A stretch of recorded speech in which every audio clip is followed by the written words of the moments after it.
रामकृष्ण हरी मंडळी, हर हर महादेव. तर आज आपण जाणून घेणार आहोत शिवपुराणाविषयी. शिवपुराण हे हिंदू धर्मातील 18 महापुराणांपैकी एक अत्यंत महत्त्वाचे पुराण आहे.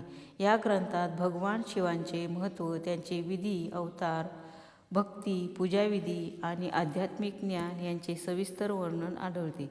परंपरेनुसार शिवमहापुराणात सुमारे 24,000 श्लोक आहेत. सध्याच्या प्रचलित आवृत्तीत हे 7 संहितांमध्ये विभागलेले आहेत. प्रथम खंड विद्येश्वर संहिता, यामध्ये शिवतत्व, शिवलिंगाचे महत्त्व आणि पूजाविधी इत्यादी सांगितलेले आहे.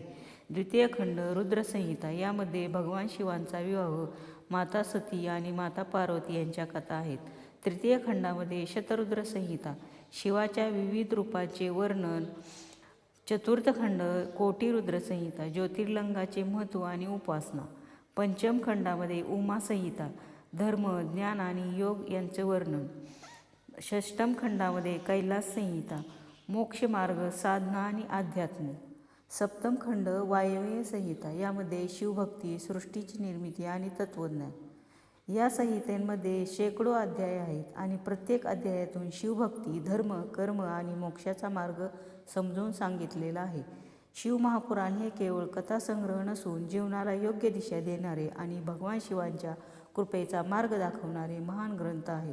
हर हर महादेव.